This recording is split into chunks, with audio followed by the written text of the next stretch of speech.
Hello, been getting a lot of questions about have I done this or have I done that. So two things I'd like to point out to you. First of all, if you use this search channel section here, you'll be able to find a list of all things that I've done very quickly. And also if you click through the playlist, you'll actually see all the areas and subjects that I've covered there. Now the third place you can actually look for information, probably the most concise, is this Blogger account here where it says list of my tutorials. And if you click on that, you get a whole page just devoted to every single thing I've done, broken into 3 sections: literature, poetry, and then language. On top of that, if you're actually looking for the notes, which some people have requested, or if you go to the Facebook page over there, you'll find I'm going to add them all onto the notes section there. And while you're on the Facebook page, if you add and share, like and share, that would be very much appreciated. Yeah, onto the video. We look now at Le Grand Seigneurs, a really interesting poem, and I'll go through it first because obviously some of the terminology here might be a little different. Okay, so men were what I depended upon. Men were these amazing turrets that, I could call my own, that defended me. They were a place that I took rest, and everything good and bad that happened to me was to do with men.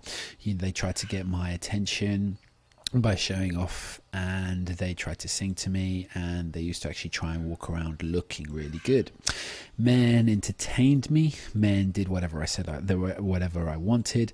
Men used to take me wherever I was actually going to go, and basically men were completely enraptured by me. They would let me do with them as I pleased, and they would again entertain me, and they would create a really interesting environment around me, and they would do ridiculous things to try and get my attention. They all wanted me. I was really high and out of reach above them. They all wished for me. I was like royalty to them, and we romanced in an interesting way whenever we flirted. They would sing like someone who would sing to someone in need, looking for the forbidden fruit. Yeah. But after I got married and the person I married slept with me, I quickly became a toy to them, and I was no longer a queen. I dropped into like a little woman. I was belittled. I was simply a wife, and that wasn't of any importance to my husband. I was like a bit of fluff to him. And whenever my husband demanded something from me, I gave into it. And also when my husband decided then how things would be, and he realized that I wasn't as amazingly distant and special as I thought I was. So we look then at the poems basically about a woman who's kind of remembering how great things were when men really fancied her and how much they liked her, etc., etc., etc. And then she gets married, and that's no longer the case. So we look first of all at structure. And the stanzas become shorter as the memory and the power fades, or her power, should I say, fades. So kind of when she's actually looking through all these first 3 stanzas about how amazing everything was and how great it was, etc., especially for the first 2 stanzas, got really long sentences, really quite dense stanzas. But then when we get to the end here, it's very bitty, and the list is a lot shorter. It's like a really poor description as opposed to really kind of extravagant description here. When I say poor description, I mean the thing being described is weak, not necessarily, there's no effort going into the description here. It's quite sad, but the actual shape of the stanza here obviously is just showing kind of how reduced she is, especially in the last line, which is the shortest of the whole poem. We've got another interesting item in the structure, in the contradiction of the title, because obviously this means the great lords, and she's obviously referring to the men there, but there's nothing great about these men apart from what they do for her. We're not actually hearing about people, who did good for society or actually, helped others. All they did was they actually made her feel good about herself, and they chased her. And obviously that's probably not fitting of a title of a lord, or especially not a great lord.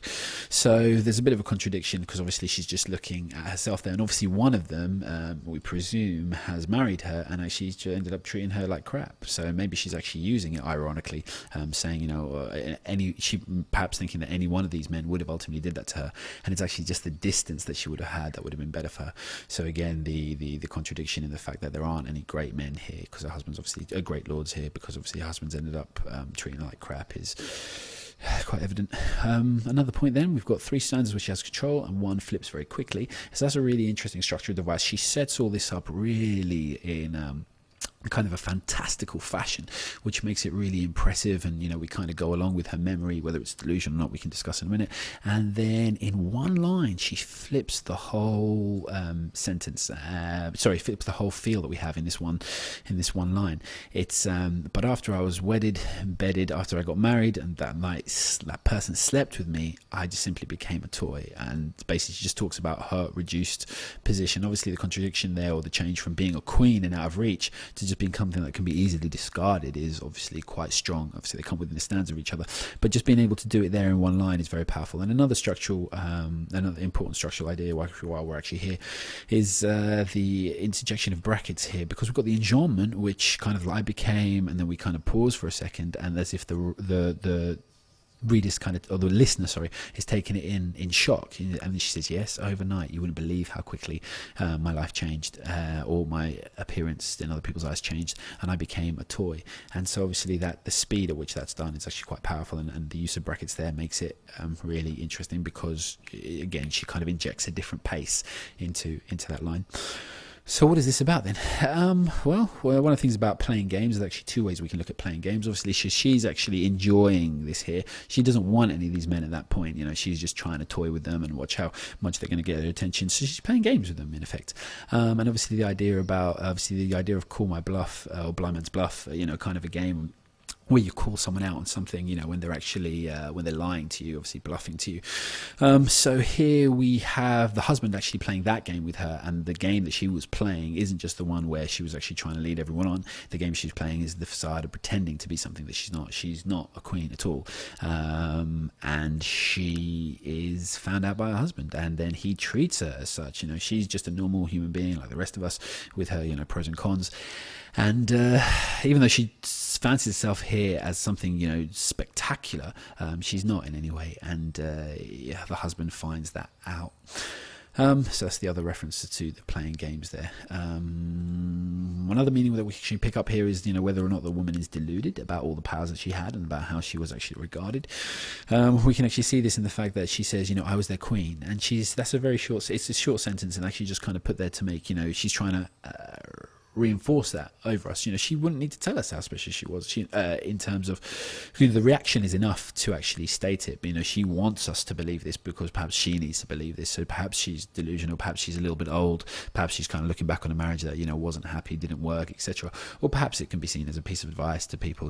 Don't get married under these pretenses. Obviously there's the idea coming through of sexual power, who's in control, etc. And obviously in all these kind of areas she's in control of the men, and then actually when it comes to the first person that actually sleeps with her, then after that he discards her. And that's really interesting, because once he kind of has sexual power over her, he's been with her, then he hasn't got a stronger feeling towards her, or doesn't need to respect her as much as when he presumably was trying to get her attention like everyone else. And obviously he's got the power of attraction there. We want what we can't have, etc. So while he can't have her, that's one of the things. He's one of these people putting in all the effort, and you can pick any of those. A reference could be any of those things here. Another meaning is who you fall for. Obviously she wasn't expected for someone that would actually fall like this.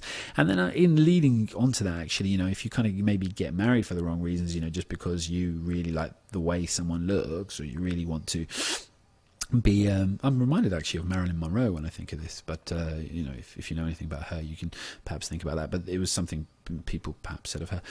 We've got the idea here of the ability of marriage, because when it actually comes to being married, that should be when she's regarded as most wondrous, and she's regarded as the wife, and she's regarded perfect.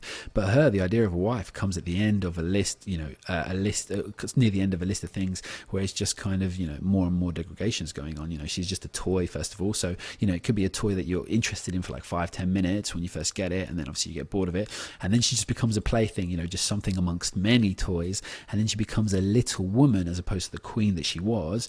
And whether here in that, so this obviously for the time as well, we have to remember that women did not have equal status to men.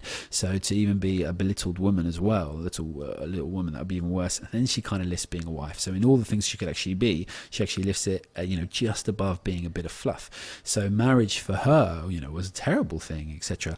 And when she actually refers to the person that she's with, all these great descriptions she had of men, the only thing she actually has to say of her husband is the way he kind of controls her, or the way he actually has the say in her. But then at the same time, she admits, or she's open to the fact that he found her out. Basically, she was pretending she wasn't as great, and she sold a lie, and obviously she maybe you could argue reaped what she sowed in her marriage.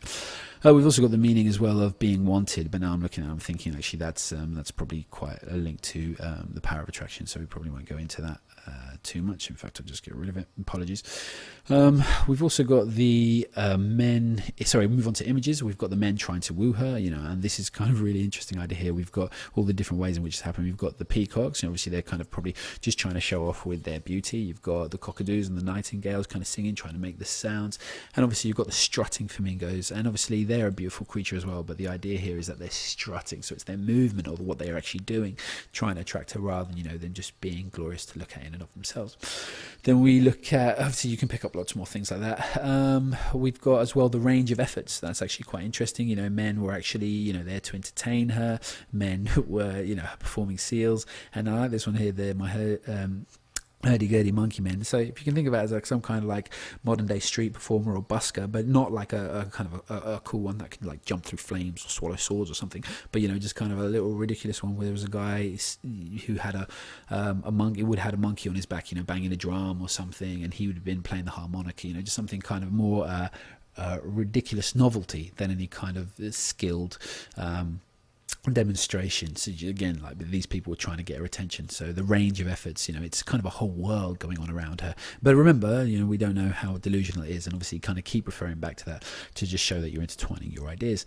And obviously this image of this fluff, this obviously it's just this nothingness, this thing that actually has no purpose. It's always, fluff is always an extra thing. It's not a needed thing.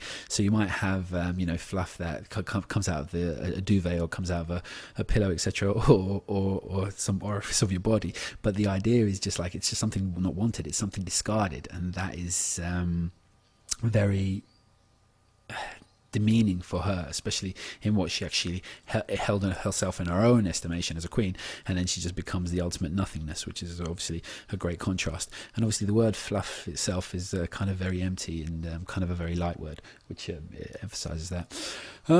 We've got after that, we've got in the language, we've got the metaphors, obviously, of what the men were, and obviously there's a description of how much support and etc. that they gave her, and how much entertainment they gave her, so you can reference that. We've got the idea of the animals. Obviously, with the animals actually mentioned here, I think that's really important because the sexuality is therefore at play. Because obviously, when we look at animals, even though through a pathetic fallacy, you might actually see animals being more caring to people and actually giving lessons to people. In this instance here, everything's kind of like trying to get attention, and it kind of ties us to a carnal desire, them always being referenced to animals because they always wanted her. It's not that anyone comes to her honorably and actually kind of mentions her intelligence. The constant reference to animals can be a link, or could be a link, should I say, to carnal desires. The men want something carnal, animalistic from her, something base from her, like animals. And that's how she sees it. And, maybe there's a lot of honesty in the way she's actually described it there, because she knows that's what they want from her. And then we've got the peach, the reference. Obviously, I don't mean to kind of be I don't mean to be, not doing this for the sake of it, but looking at that line, you've got the troubadour, the guy who's actually who sings to woo, and then you've got the damsel, the person who kind of needs rescuing, or the person who's got this innocence, the person who hasn't been touched yet. And we can imagine that she hasn't been touched yet because of the fact that the she just says she was out of reach, so we can imagine that she's still virgin at this time. And then we've got the idea of the peach. Now, there's two things obviously you can take from that. First of all, we've got the idea of it being a forbidden fruit, just the idea of that wanting her as kind of this special peach, etc., and that she was like a forbidden fruit. But then obviously there's a sexual reference, which I probably don't need to explain, but again, you can look at it like that, and that isn't that ridiculous, because this writer was known for kind of having, dark ideas. So it wouldn't actually be surprised if she put something quite shocking in there to get people's attention. But obviously here in the peach could be used to represent her virginity. Sleeping with her is what they wanted. So what does that get us thinking about? Well, gets thinking about how beautiful she was. Like I mentioned earlier, thinking about how Marilyn Monroe was regarded, and obviously the kind of the troubles that she had in obviously kind of being taken seriously, and the way everyone kind of fell in love with her, etc. I think that's really, really interesting. Just being in such a position, just where everyone wants to do everything for you. I mean, that just must be bizarre. And also considering her beauty in terms of, once someone's kind of locked her down in this wedding, her beauty becomes just becomes a horrible reminder of what she used to have. Excuse me. The second thing that gets us thinking about here is the control that the husband has over her, and maybe he only wanted to be with her to control her. But then that kind of begs a question, if in fact he's treating her like a bit of fluff, and he's being dismissive, and he's not giving her any attention, is ultimately because he's disappointed. He thought he was deluded as well. He thought being with her, who everyone wants, who everyone this, who everyone that, would actually be amazing for him, but actually turned out that it wasn't, and that's why he's disappointed and doesn't want to spend any time with her because it's a reminder of that disappointment. And obviously it gets us thinking about the position of women in terms of where they actually stand in a marriage, where they actually stand in a relationship, where they stand as sexual creatures, etc. There's not sexual creatures, sexual objects. Should have said, apologies. Women as sexual objects, and being desired in that way. And obviously we think of that more in terms of women being like that than men being like that. So you can look at all the kind of the ideas of especially at the time what it would have been like, and obviously now what it would have been like, and would it have been the same? Would she have been tied to her marriage if that was happening now? And obviously these are kind of questions you can ask yourself to analyze it further.